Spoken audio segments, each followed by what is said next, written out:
Hey there guys, Aldnoah here, and welcome back to We've Never Seen. Or blank is never seen, or insert name is never seen, whichever way We we still want to haven't have it. figured out an official title for this, but welcome back. Today we are going to be starting our next episode of this series, and this has been something I've been wanting her to watch for a very long time. Yes, it's his turn to pick the show, anime, movie, whatever. Now, I will say that I haven't watched it since it initially came out, so I am very curious to see how well it holds up. But I'm going to go ahead, for those of you unaware how this works, both sides are going to have a list, and then whoever's turn it is to actually choose something, they will pick it, and then if that person's never seen it, they watch it, and then, we go from there. Well, we watch it together. The person that has seen it will have prior knowledge. The person who hasn't seen it doesn't have prior knowledge, so that way we can get conceptions of someone who has seen it before and conceptions of someone who hasn't seen it before. More or less. So I'm going to go ahead and read off the description for today's episode. Okay, I have a strong sinking suspicion I know what it is, but go ahead, read it off. All right. Get schooled. In a world where professional video gaming is the biggest sport on the planet, a helpless young gamer gets the chance of a lifetime to sharpen his skills with the best of the best by rolling in the most elite private gaming academy in the world. Oh, okay, that's not what I'm thinking then. Oh boy, gaming. I'm going to give you a hint. I'm going to give you a hint. Wait. Before this, he also told me this started on YouTube. So I'm kind of sitting here like, what could have possibly been on YouTube first before releasing to a platform or something like that? But go ahead, give me a hint. It initially came out in 2013, so it's technically 10 years old at the time of this recording. The only thing I have in mind that I was going to guess, I know this isn't the right answer. I was going to guess Big Bang Theory because you keep talking about that all the time. Is that the right answer? No. Okay. Big Bang Theory was like in the mid to late 2000s when that show first started, I'm pretty sure. Future Aldnoah, do me a favor. Let me know if I'm right. Future Aldnoah is editing this episode? Yep. Okay, I thought that was Future Neko's problem. Well, I'm going to still look it up and have her put it in. Okay, so it is still Future Neko's problem. All right, anyway, at least genre it down for me. It is a comedy. I meant is it a cartoon? Is it anime? It's live action. It's live action. All right, you got me. I don't really see a lot of live action stuff. What is it? Video Game High School. That's not some kind of thing that was released on Disney Channel, was it? Nope. Video Game High School? Yes. When did you watch that? This was back in high school, back when I was mean deep into Call of Duty and Minecraft on the 360. That sounds like something that would be released on the Disney Channel nowadays. Spoiler alert, it wasn't. I don't think it was. You know what, Future Aldnoah, you look it up. That's your problem. Video Game High School, that's interesting. That really does sound like something, not Disney Plus, but Disney Channel back when Lizzie McGuire and That's So Raven. That just sounds like something in that era for Disney that they would have done. It's not a Disney production, is it? No, definitely not. What kind of production? I think it was created initially by Rocket Jump. They're a channel that does a lot of live action skits and whatnot, at least early starting out. I have no clue what exactly they do nowadays though, but Video Game High School was their biggest project to my knowledge. And this came out at a time where I was mean deep into Call of Duty and Minecraft.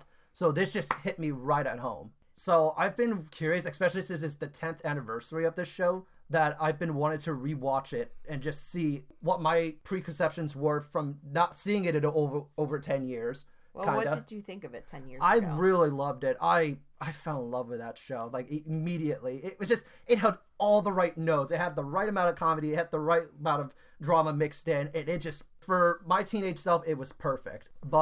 And this is coming from someone who primarily was already watching a lot of live action stuff like Big Bang Theory, The 100, Walking Dead. So I was already at a point where I was watching a lot of live action. And this was before I started watching anime, mainstream wise. I swear, I really thought there was two things I thought he was going to pick. Okay. Big Bang Theory, I thought was one of them. Yep. I thought you were strongly hinting at Big Bang Theory earlier today.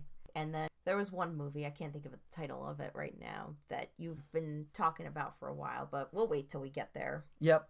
All right. So this will be the part where we're going to go ahead and jump cut it, where after we've already watched it in full. And for you, it will be just a moment. But for us, it's probably going to be maybe about a couple weeks in between recording sessions. So you got any more thoughts, or are we just going to jump into it at this point? Let's just jump in. I don't really know what to expect. Alrighty, so we'll catch you guys then. We'll be right back. Thank you for contacting customer support. And may God have mercy on your soul. And we're back after 3 seasons worth, with the finale being an hour long. I wasn't expecting it to be an hour long, to be honest. I was like, what? Yeah. But it makes sense. So, again, let me preference, probably by the time this goes out, this is probably way beyond, like, the 10th year anniversary since this show came out. But I guess happy 10th anniversary, VGHS. Where do we want to start? I'm just jumping into this because, like, the whole time I was ready for him to go into the whole backstory on his mom, like, why she is the way she is, and she's just an addict. Yeah. That's it. Like, no build-up, no nothing. Well, I mean, I had a feeling she had some kind of problem going on, but I was just hoping we'd get more than, just addict. Yeah. Non-existent father. Oh, I thought his father died. I thought he just said he was never around. ¿Por qué no los dos? Either way. So yeah, like, the first episode, you can obviously tell you see the mother with her, like, headgear and... Yeah, her soda cans and stuff. Well, I mean, now I'm wondering if that was beer or something. Yeah. I was like, there's a character there. Yeah. There's definitely a character there I want to get to know. And then as the episodes kept rolling on and on and on. That was the one thing you were fixated on. Yeah, and I was like, are we going to get to know why the mother is like this? And you just kept looking at me like, no. And I kept waiting for, like, some answer, which they do to the second to last episode. They just say she's an addict. We don't know an addict of what. We have to assume beer at this point. Well, I mean, you can be an addict about almost anything. That's fair. Because they didn't say she was a drug addict, alcohol addict. We don't know. Yeah. So they left her very vague. But I guess the point was to emphasize Brian is just a kid that has to take care of himself all the time because nobody's there for him. Yeah. It was so sad those times where he's like, don't you have a parent to call? And he calls up his principal instead. That whole episode when they end up getting, like, wasted out in the middle of the street and they end up getting arrested. Yeah, and the police are like, don't you have parents to call? And he looked at the cop like, I mean, I have somebody. And he called his principal, and his principal's like, you're on cleaning duty forever, bud. Yeah. All right, so out of all of the characters, who did you say do you think is, like, your personal favorite?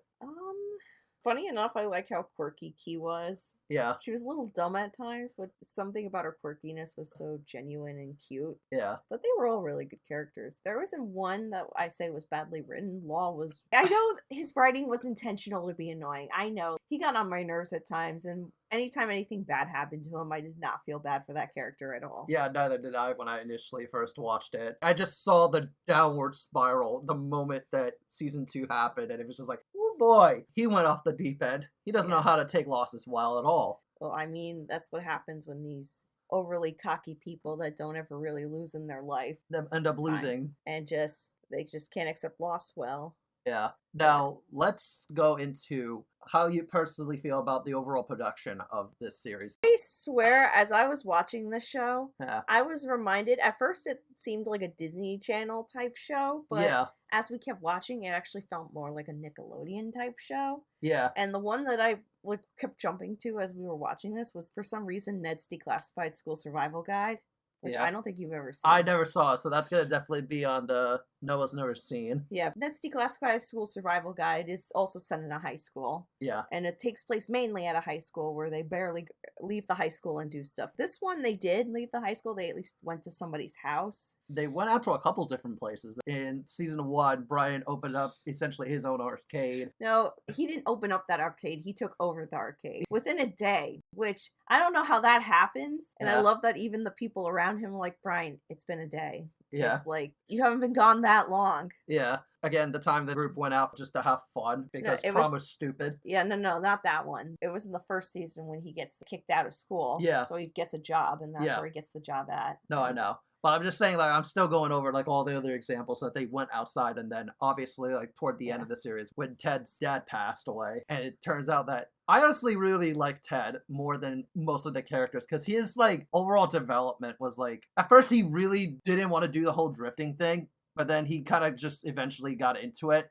and then just not only to just prove himself that he can be better at something else other than rhythm gaming, but you know. Mhm. Well, he was never good at rhythm gaming. Yeah, he was never good at it, and he was knew only that. doing that to feed the expectations of his father, who was a complete jack. We'll get to that other episode later. I don't want to dive into that quite yet. Yeah. But again, like, his development was fine. There's one episode in particular that I thought was really good. Yeah. And handled better, even though it kind of comes out of nowhere a little bit. Yeah. So then, what do you think about like the visual effects and everything like that? Because looking back at it now, some of them have definitely not aged well. I get it. The CGI is not going to be perfect for what is essentially originally was a YouTube series, but I think back then it wasn't bad. But 10 years ago, YouTube series aren't where they are right now. Yeah. First of all, when that first episode opened and he's like riding his bike down the thing, and then there's these two kids. It's like, yo, give us your what was it? Give us your points or your loot. It reminded me of I know you've never seen Power Rangers, but there's these two bullies on Power Rangers named Buck and Skull who are like embarrassments. They're called the bullies, but like they wouldn't really be bullies in real life. Like people would be picking on them more. Yeah. Kind of think of like Law, except not as cool as Law. This is just what I like to see. Bunch of goody goods about to get creamed. By pies, that is. And that's what they reminded me of. I'm like, oh god, this is the show the writing is going to give us. Yeah. And that's why I was hoping like there was going to be a revelation about the mom, because like the first episode, again, it kind of went that generic route for me. Like, oh, you're going to a video game high school. It sounds like something a Disney series would make on TV. Yeah. Or maybe Nickelodeon more these days. I was going to say Nickelodeon would make more sense. Yeah, I mean, Disney's tried to do their own thing with gaming, but I remember briefly what that was, but like... Yeah, they had Disney Interactive Studios for a while. They don't really do that anymore, and to be honest, I kind of think they're probably better off letting other people make their games off their movies for them than to do it themselves, because I just don't think that's where their expertise is. Maybe in a few years when they find some good people to do games for them, then there'll be something to talk about, but for right now, just Disney is just better staying out of the gaming market and letting like third-party developer, well, not third-party, but if you so other developers. That's another thing I wanted to ask you about too. How did you feel about all of, like the little sudden references that were sprinkled in? Because oh boy, there were a bunch of cameos.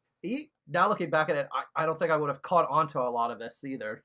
Yeah, what's funny is that I saw that Tony Hawk cameo here. It was a few weeks later, and then I was just randomly scrolling through Facebook, and I saw Avril Lavigne just sing Skater Boy, and she had Tony Hawk doing some skates as she was singing the song. Yeah. And I was just like, does Tony Hawk just make random cameos now at this point in his life? Yeah. I know he's still, I mean, it looked like he still had some moves, but I don't know if he's too old for skating. I would imagine at this point, he's in his 40s, probably going into his 50s pretty soon. So yeah, that guy was more of a celebrity when I was younger. I remember Tony Hawk, like, from years back, yeah. I never played any of the Tony Hawk I never games. played any of the games either. I just know that... Oh, speaking of which, the main video game they played was Call of Duty knockoff, yeah. I don't know how I feel about that being the main representation game. Yeah. I mean, it makes sense, because a lot of people are into that now, but I feel like if it was like years down the line, it'd be like Fortnite or other games like that. Yeah. Although, you have to remember, too, when the show came out, Call of Duty was the thing. They had banger after banger after banger. Battlefield was, like, somewhat there, from what I remember, but, like, Call of Duty was the big one, so they really took inspiration from that. I think they did better with the visual effects in Season 3. Yeah. It kept distracting me in Season 1, how it just looked like that they were out on a battlefield. Like, I get it, they didn't have a lot of money and they had to work with something. Yeah. It just looked like them out in the fields, like, fighting in the army or doing, like, one of those, what do you call it? You know where people take like the paint guns? Yeah, like paintball guns and whatnot. No, like they take the paintball guns and they go to this arena where it looks like apocalyptic and then they fight each other like that. Yeah, that's what it kind of reminded me of. And I kind of wanted it to feel more gamey. But then they got into like a few other things in later seasons. Yeah. Like more racing, but that again was just literally like them driving cars without really any special effects added to it. Yeah. So like the fighting games, which that had a little more like dazzle like early on. That was later in the show's history. Yeah. I don't think it was poorly produced at all. I definitely think that early on you could tell a lot of them were trying to figure out their roles, but like once season 2 started kicking off and then later on going... I feel like that's a theme with most American shows. X-Men Evolution was kind of like that as well. Yeah. Where they played it up very safe in the first season, and then the second season is when they took a few more chances and really got the plot going. I feel like that's just how a lot of American TV shows and series do things. It's like they like to play it safe, see the audience they can build up, and then they take more chances if they do get the season 2. I mean, this back in those days. Yeah. I know in these current days they do take a bit more chances right off the bat. Yeah. Because I feel like they kind of played it safe at times in season 1. Oh, I did too. Yeah. But much like X-Men Evolution, though, I feel like the ending was sort of rushed a bit. For this one, the stakes weren't as high as X-Men Evolution. Yeah. X-Men Evolution was the world's gonna end if we don't do something. Yeah. And everyone's lives are affected. This is just our school's going down, it sucks, but we'll just play it out. We'll just play it out and see what happens. And villains, I know it's a comedy show, so it's supposed to be funny, but very undignified. Yeah. How the actual villain loses it all, and Law is still stupid at the end. Yeah, both of them. There ends up being a second Law, and they become like best friends, and maybe even like. Yeah. I don't know. I guess Law's character, he was the type of character that probably was never going to change and doesn't ever change, but at the same time, I feel like he's just one of those characters you just love to hate. Yeah. Maybe not on the same level for me as like Frollo from Hunchback of Notre Dame, because that asshole can stay dead in hell. Yeah. But the Law is just like, I don't have to live with the guy, I don't have to interact with the guy. But I know if I ever had to live or interact with someone like that, I'd be like, dude, what the fuck? No, I'd kick him out immediately. I feel like, you don't live here anymore. Yeah, no, bye. I'm trying to think, because even back then when I first watched this show, like I felt that this show was so damn corny. But for some odd reason, because again, I was a teenager when I saw this, I knew it was like the thing for me back then. Yeah, and that's another thing. Ned's Declassified School Survival Guide, it does have some corniness in it too, and it has some jokes and facial reactions that it's stupid, but it's funny at the same time. Like, it's just utterly dumb, but it's fun dumb. Yeah, definitely. So is that kind of the vibe you got from this show too? Yeah, at first I thought, like, with the 10-minute episode runtime and how the characters were being built up, it felt like more of a Disney Channel show. Yeah. But then as we kept going, it kind of felt more Nickelodeon, and then as we kept going further, it actually felt like there was a plot. I mean, I always felt passion in it as we were going through. Yeah. But it felt more like, in later episodes, it felt more like a TV series. Yeah. Like something you would see on Netflix, which, funny enough, I know this was on Netflix for a certain time, wasn't it? Yeah, it was on Netflix for one point, and then I guess they took it down after a certain point. I don't know the exact details. I just know that really the only real decent way, to my knowledge, was to watch this on YouTube, so we established between both of us like that we wouldn't do YouTube series, but I figured since it was on Netflix originally, I felt like it was okay enough. It was on Netflix originally first? Well, they had it on Netflix for a little while. I think like after season 1, once they got the ball rolling with season 2, that's when they uploaded it to Netflix. Oh yeah, just a random note, everybody needs a dorm cat or dog. Yeah, they need a dorm pet. Everyone needs a dorm pet. Everyone needs a dorm pet. I love that whole scene when Brian's trying to defuse the bomb and Cheeto's on that RC car and, and Cheeto just goes flying. Whee! Mm-hmm. Lands on him. They probably didn't they either used clip of the cat being held and moved over and just CG died out the person holding him. Yeah. Or they just got like a stuffed animal very close resembling him to do that. Because like, you're not supposed to throw animals like that. Yeah. You're not supposed to jerk them around and stuff. Yeah. Which is why when Key picked him up and was like asserting her dominance, like the rules are the rules. Yeah. And in my dorm, because she became head RA, having a cat on campus was not allowed. So she threw him out into the hallway stairs. But I believe that either there was somebody there to catch the cat or like make sure the cat landed comfortably, or she threw it in a way to make sure the cat didn't hurt himself. Yeah. Or, as she threw it, someone else was like, right. So it probably was like CG'd. Yeah. Like the rest of the way or something. Because I didn't get the vibe of them doing any misharm to that cat. No, I would have definitely been mad not. at them if they did. Oh, I would have been pissed too. Overall, I definitely think this show it was very good for its time. I don't know if I'd ever sit through it again though. And that's just not because of anything like malicious of the show. Like, to its credit, considering that it was essentially a low budget like series initially, and then to see it actually like progress into an actual show that actually like has some better development, it was very good. But I don't think I could ever sit through it again because I don't want to tarnish the memories I had watching it as back when I was in high school, and then the memories I have of it now as an adult.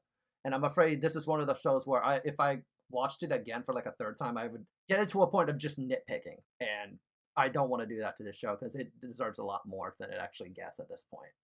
I mean, I will say this. They did have good writing. They did have good actors, too. Like, Yeah. I think it was in the second season they more settled into their roles. But, yeah, I thought the acting was good. Yeah, the acting was definitely good. Again, it's just... and even, like, the sets and stuff aren't bad either. No, the sets were very, like, decent, surprisingly. Like, even from the first season, it wasn't particularly too bad, considering you only had, like, a handful of, like, spots to actually, like, record, really. I don't have any problem with the production. I don't have any problem with writing. I don't have any problem with characters. I don't have any problems with the acting. It's weird because I don't know where I sit in terms of watching live action shows anymore. Because, like, I watch a lot of the Marvel stuff, and even, like, some of the newer stuff, like, we're watching Secret Invasion right now. Yeah. It's still just kind of mid to me. It's harder for me to get into something live action than it is in something animated. I don't know why. I mean, Spider-Man No Way Home got me really invested. Yeah. Infinity War Endgame got me really invested. Pretty much a good majority of the MCU really got you hooked in. Because I know at first you were really hesitant about it for a little bit. Because you saw Black Panther before we actually delved deep into the MCU. And well, I saw a lot of MCU movies, like, just randomly, but, like... Sprinkled throughout, but never... Sprinkled throughout, like, Captain America's first movie. I appreciate the earlier movies more now than I did then, but I just wasn't that interested in Captain America. I wasn't that... Well, in the first movie. Yeah. I wasn't that interested in Thor's first movie. Dark World was a bore, and it still is a bore. I mean, there were a lot of misses, though.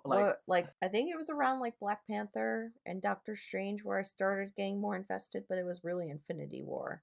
Yeah. That got me there. Well, that's kind of the reason why I kind of, like, told you to, like, give this show a chance, too, because I figured you'd find something good out of this, too, once you actually sat through some of it, you know? How soon do you think you were, like, somewhat invested into it? Because I know it probably took you the entire first season, I'd imagine. Yeah, like, I mean, I chugged through the first season. Season 2 is when I started getting more invested. Yeah. That's when it started feeling more like Nickelodeon to me. By season 3, it felt like a more fleshed out show. It was definitely a higher level of standard than Nickelodeon or Disney's live action series that aim more toward the teen audience. That's what I was originally thinking at first. So yeah. Other Disney series, live action series, I'm not insulting them, but it was more apparent in, like, the early 2000s to late 2000s, like your Hannah Montanas, your iCarly's. Oh no, that came out later. That's Nickelodeon. Duh. Hey, I'm trying here. Your whatever that one Hilary Duff was, Lizzie McGuire. Yeah.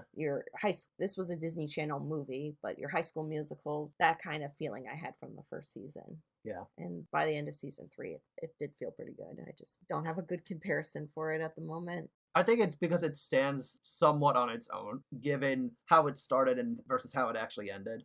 Like, I keep bringing this point up, but you really have to at least give them a lot of credit. Like, yeah, I do. They really did a pretty solid job with the ending. Even though it was a bit rushed, even though it was very stupid what they were trying to aim for. At the end of the day, the main villains were a bunch of man-children. You sure that's not a commentary on some gamers? Well, it was more of a commentary on rich, spoiled brats, but either way. Yeah. But I did appreciate the ending that him and Jenny didn't end up having to go in separate directions. But they're still, like, together, you know. It's long distance. Or do you think, like, I don't know. I don't think they're actually together. The way they said bye to each other, I think, was supposed to infer that she was off on her next journey in life. Yeah. And even the line the teacher was like to him by, like, the second to last episode, he was like, "Kid, you're in high school. Nothing's forever here. Just enjoy the ride while it goes. Of course, you're not the most important thing in her life right now." Yeah. It's hard in high school. Yeah. Because you can have a relationship like that, but also you're at that point in your life where you don't know what you want to do with yourself yet. So it sucks because as someone that does, like, romantic stuff like that, your goals in life, especially when you're really young, don't always align. And even if you really care about each other, sometimes you just diverge on a different path in life. And it sucks, but like the principal said, if you enjoyed the ride, then That's all. it was worth it yeah. in the end, because she wasn't even there to play video games with Key and Ted. Yeah. at the end. Meaning, I think she moved on. Yeah. I think she still cares about him, and I think that he still cares about her, but I think they have this mutual understanding of this is what she's always wanted, not because her mother demanded of her. Oh, her mother was complete. Oh, you want to go into that a little bit real quick? Her mom was terrible. I mean, I know she tried to redeem herself near the end, but at that point, Her mom was a complete bitch. Let's just say it was that right now. It was almost too little, too late. You wish they would have resolved that sooner? Well, I think her shift to caring about her daughter was a little too abrupt, but I get it. It was season 3. They probably said they weren't going to make any more. Yeah. So they had to give some kind of conclusion to it. Yeah. And maybe the thing that happened with Ted's dad made the mom realize, like, wow, I should make up with my daughter and make peace with my daughter before it's too late. Yeah. You really think that's kind of like little subtext was there? Either you can infer it that way or it was intentionally there. Either way, it was okay. Yeah. I just feel like with how awful that mother was and how disappointed she probably was that things happened the way they did, that I really found it hard to believe that she was just so quick to just be like, oh, you're only in high school, just to be a supportive mom. Yeah. I always got that vibe too. It's just like, maybe like, but then also, again, what is these shows with these terrible mothers from? Maybe not necessarily the main characters. Well, I mean, Kurt and Rogue were kind of main characters. But that's 2 shows already with terrible mothers. Yeah. Key's parents were amazing, though. Those Yeah. parents were awesome. They were very supportive. Those are relationship goal parents right there. Yes, absolutely. And decent human being goal parents as well. Yeah. Like, if you've got parents like that, be grateful. Yeah. But do we just want to close our thoughts at this point? Do you think it was overall a good show? I think it was overall good. I'm not in a hurry to rewatch it again. Yeah, no. I do appreciate that Jenny and Brian just, it wasn't like a really, well, I mean, he did break up, but at the end they made up and... Like, they reconciled a little bit. They reconciled. I think it was more he had to accept his abandonment issues couldn't get in the way of her happiness. And that was probably most important to him at the end of the day. Yeah, I definitely think they handled Brian's character well. But overall, I really enjoyed rewatching this show. I definitely think that there were some parts where it just got ridiculous at times. But, you know, that's the nature of these kind of shows. Like, I typically don't watch a whole lot of live action either nowadays. I used to watch a lot of, like, live action when I was a teenager into early adulthood. But I really did enjoy watching this. Like, and I definitely think that if you're... like any bit of stretch of a gamer, definitely give this show a shot. You can easily watch it on YouTube. That's a massive benefit right there in comparison to a lot of other shows that demand a streaming service nowadays. But I'm just at least grateful that I didn't held my expectations too high, at least with this show. I knew there were some problems with it, but I at least now can still say that, hey, yeah, this was a very good show overall. And it's still like, I still liked it just as I liked it years back. But that's going to close it for this episode of, I guess, Neko's Never Seen, or we're still trying to figure this out, aren't we? Yeah, we're still trying to figure out how we're wording this show, but next time, it is my turn again. So, I have a few ideas in mind. I'm not quite sure which one I'm going to go for, but there's 2 strong ones I have in mind. ooh, okay. And maybe, you know what, it'll either be time for a movie, or it'll be time for an anime series. That's all I'm gonna say. All right, there we go. Well, you heard it from her. Because I think we're done with TV series for a little while. For a little bit, unless it's an anime. Yeah, which, you know, I don't count it like as the same thing really. Yeah, no, anime and cartoons are a lot different from each other. But look forward to that. Yeah, definitely. I'm looking forward to it. So until next time, this is Noah and MIrrorcard Neko. and we'll catch you guys later. Bye.